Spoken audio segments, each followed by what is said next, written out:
communication is always key in every facet of our lives, our personal lives and our work lives, whether you're working with your peers and colleagues within your business or you're working with vendors. Yeah. I think that has been really the best part of working with our vendor that we selected is just that we've had really good open communication with them from the start.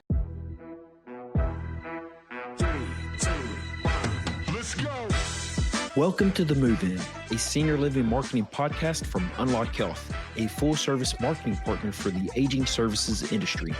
Join us for candid conversations exploring the latest marketing strategies with the senior living community leaders and innovative solution partners who are moving our industry forward. Together, we'll build a community to build better communities. Hello, I'm Larry Williams, and welcome back to The Move in Senior Living Marketing. When I saw my friend Jessica Freeburg, who is the Senior Digital Marketing Analyst with Benedictine Living at Smash, I knew she recently went through a website rebuild RFP, and as we called up, I realized how helpful her insights were and asked if she would share with our audience to help others who might rebuild their websites in the near future. In this conversation, we discussed the decision to revamp the website, the RFP process and vendor selection, in the communication and collaboration with vendors. So without further ado, here's my conversation with Jessica. We are back on The Move in Senior Living here with my friend Jessica Freeburg. Jessica, you work with Benedictine Living, correct? That's right, Larry. Awesome. Please tell everybody your title. And we'll jump into the conversation while we're sitting down after. All right. So I'm the senior digital marketing analyst for our company. So there's two of us that work in digital marketing in our company. I'm one half of the power team. The power team. I like that. So recently, I believe in the spring, y'all went through the process of building a new website. We did. And so that's why I wanted to chat with you, just because that can be a challenging process. And from the RFP to completion, there's a lot of steps that go into this. And so I'd love for just to hear your insights, what worked, any advice you have, if you don't mind. So what led you to decide, okay, we need to revamp the website? Okay, so I started with Benedictine in October. It's been almost a year. Yeah. I've not been there quite a year Wow, yet. you jumped right into everything. Yeah, and that was one of the first things I said the first week I was there. When I got into the back of the website and got my hands dirty, it was very evident that there were just some interesting things with the website and the way it was built by the previous designer. Sure. And that company had gone out of business. So we were kind of in a period of flux with a great company that was keeping us afloat, but there were just a lot of things that we weren't able to do. Yeah. So it was very clear we needed to get a new website. What got you here won't get you there. And so it's time to take that next step. Exactly. Yeah. So we just for the perspective of you need to revamp your website every 3 to 5 years. And it was just time, you know.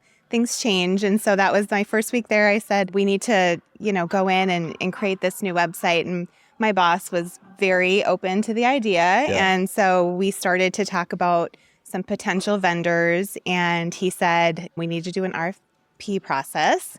I'll be honest, I told you off air, I had no idea what RFP process even was. I was coming from the vendor side and I had never had to do any sort of sales. I was coming from working with law firms and I just did SEO work kind of behind the scenes and someone else handled all the sales stuff. Yeah. No, I just got the clients and took care of them. So I quickly called my husband and I said, what's an RFP? Now, when you mentioned your boss, Gift, right? Yes. Okay, so he's like, let's start with an RFP process. We're like, yeah, got it, no problem. Oh, totally. Then, I totally pretended like I knew what he was talking you're about. Like, okay, we got to get this going. I feel like research. in digital marketing especially, you have to just kind of roll with it because everything's always changing. So I feel very comfortable not knowing something and then figuring it out later. There's resources to figure things out. I'm glad you could rely on your husband. What's his name? Landon. Shout out to Landon for the help, for the assist. Yep. And then I just started doing some research. I got online. I did some Googling. I actually chatted with one of the potential vendors and kind of talked to them about what they would want to see in an RFP. Yeah. I had a really nice relationship with them from some other conversations we had had. And so they gave me some ideas of questions that I should ask. Great. And just thinking from an analytical perspective of what we needed from the vendor, I wanted to make sure I was very clear in expressing that, partly because we kind of had not a great experience with our last one that had gone under. And so we were sitting here with something that was not functional. And I wanted to make sure that we were very clear of our needs. Absolutely. And that was properly communicated. So I created a very robust RFP, but I've heard from the vendors that went through the process that it was awesome and it was so helpful to them. Good for you. And maybe since that was the first time going through that process, you probably like overthought it. And I mean that in a very positive way. Far too often I've seen like, different legal papers and everything where it just looks like people just repurposed it. And it sounds like you from, the get-go, you knew what you wanted to accomplish in this RFP, and that's what potentially made it so great. I'm not trying to put words in your mouth, but I'm sure that had to help in that process. It really did. I think sometimes going in blind and not knowing what you're doing is kind of a gift. Yeah, I agree. There's so many times we go through that and like in different situations in life, you over prepare, but it helps you in, the output. Yes. Oh, good for you. So you go through the RFP process. Was it hard picking vendors or did one stand out?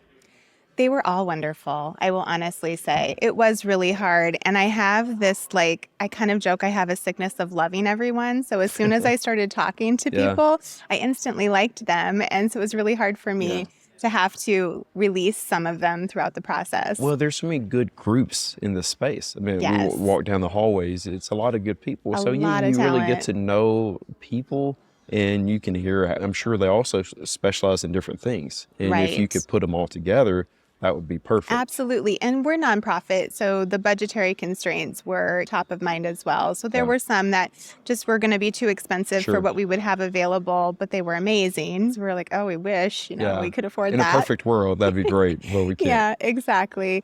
But the process was laying things out and making sure everyone knew the timeline was really important to me, and communicating with the potential vendors, the vendors that we were RFPing, so they understood, here's how long we're going to take for each phase. This is what you can anticipate, because that's what I would appreciate if I was in their position. Yeah. That has to be a big part of it as well. It's just putting yourself in their spot and communicating based on that side of it.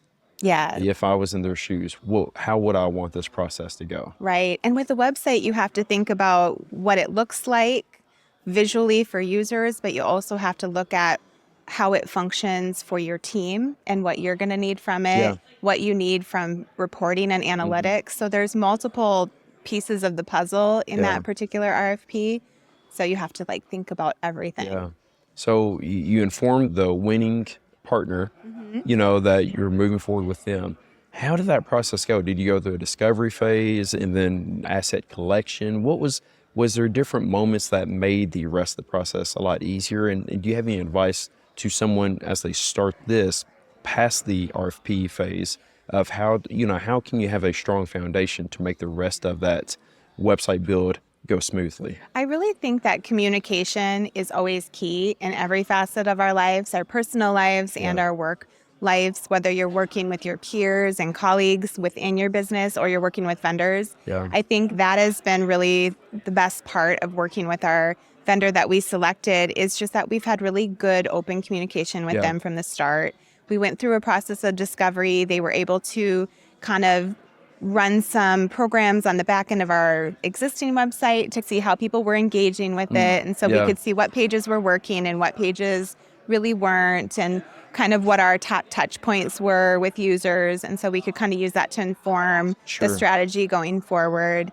And then just really, I think with the same thing with the RFP, it's creating deadlines. That's a key. Right? Yes. And sticking to deadlines. And so it was very important to us to have all of our dates kind of laid out in a spreadsheet and make sure that we were adhering to those to keep the train rolling, because we did really push it out fast and furious. Yes. And so one common theme I hear is within marketing, we got it. We can make this go as fast as we want to. The problem is when you get other departments involved. Did you experience the same thing? Well, you have to bring other people in to make sure that you're creating a website that functions for everyone, all assets of your business, right? So whether it's the business development side or the foundation and fundraising side, the human resources, people development side. So we did have a really nice team of people that we selected who were part of making sure that we were getting all the pieces of the puzzle implemented into the site that worked for them. I would say I was a little nervous about that because that could get complicated, but I think we just, again, had great communication. They told us what they needed up front. We allowed them to look at it kind of toward the end phase of the build so that they could give their input, and then we implemented their suggestions. It really was quite smooth. So we were really lucky. Yes. Has the website launched? It launched 3 weeks ago. 3 weeks ago. Congratulations. Yes. And I have to say, we built it, I said fast and furious. I mean, they did for us. We have 34 communities. So we had the 34 communities, we had our parent site, and then we had a therapy site built, which we didn't have before, which we're excited about. So they essentially did 36 websites in 4 months. Wow. And we probably launched before they would have wanted to. I feel like when you're developing a website, I remember from the vendor side, you want everything to be perfect. Yes. You don't want any loose ends. Yeah. And we were like, just launch it, we'll fix it. Like Sophia, my counterpart, and I are really good in the back end. Yeah, so shout out to Sophia. Got to meet her last year. She's amazing. So we just launch it, we'll pop in there, it's kind of like creating a dress and putting it on someone and then trimming up, the threads that are hanging off the side. We've just been working on that. But functionally, it's been great. The website's been wonderful, and we're just excited that it's live and we got it done. Congratulations. Thank you. Start to finish. Okay, so the moving website builds. What's your advice when it comes to building a website to other marketing leaders? My advice on building a new website, well, first make sure that you take the time to really vet out your vendor. If you don't have one that you're already working with, really take the time to ask the questions that are going to really inform that process. Make sure that you're really clear about what you need. Make sure that you're really clear about what deadlines are important to you, because that was one thing in our RFP process too, was there were just some that were going to take longer. They would have done a wonderful job. It would have been amazing. But our old website was at a state of dysfunction that we're like, we have to move fast. Drop the bomb. Yes. Let's go. So that, I think, just that communication in the front end, and then being open to suggestions from your vendor, because they're going to know things. That's good feedback. Yeah, they're going to know things that you maybe don't know. Even me coming from the vendor side of building websites, our vendor had suggestions that I hadn't thought of, and they ended up being great when we implemented them. So we just had that great exchange of information. So that would be my big advice. Be a great communicator from the start all the way to the end. That's great. Thank you for sharing that. So I want to leave us with this. You have a lot of other things going on. I think you've written 2 books.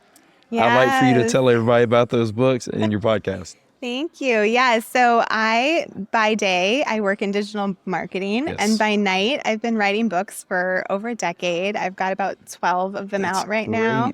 So we just released 2 more, probably 4 weeks ago. So there was a lot going on last month. But we had Monsters of the Northeast and Ghostly Tales of Pennsylvania. We're doing monster compilations of all the regions of the United States right now, releasing 1 or 2 each year. So I have 4 more coming out next year. That's great. Congratulations. I never sleep. I was going to say, you're staying very busy these days. Yeah. Jessica, thank you for sitting down with us, sharing your story, and also just your experience with the website build. And congratulations again on launching that a few weeks ago. Thank you. Awesome. Thank you, Jessica. I bet. All right. Jessica, thanks for the impromptu decision to record this conversation. You have a lot of great information to share, and I appreciate your time. Here are a few takeaways that I made notes of while Jessica was speaking. First, establish clear timelines and deadlines. Jessica emphasized the importance of creating and communicating clear timelines and deadlines throughout the website development process. She and her team laid out all the dates in a spreadsheet and adhered to them to keep the project on track. This allowed them to launch the new website in just 4 months. Second, prioritize open communication with vendors. Jessica stressed that open communication with a selected vendor was key to the success of their website project. She made sure to clearly express Benedictine's needs up front and was also open to vendor suggestions and feedback, which led to great improvements. Maintaining this transparent dialogue from start to finish was crucial. And make sure to involve cross-functional stakeholders. Jessica explained that they brought in a team of stakeholders from different departments like business development, fundraising, and HR to provide input on the new website. This ensured it would function well for all areas of the organization, not just the marketing team. Getting this cross-functional buy-in and feedback was an important part of the process. Thanks again to Jessica for this incredible information. Now let's go make some meaningful connections. Thank you for listening to The Move in Healthcare Growth. Add your voice to the conversation. Email the show at themove@unlockhealthnow.com. Follow us on social media and stay up to date at unlockhealthnow.com. Also, be sure to subscribe wherever you listen to podcasts so you never miss an episode.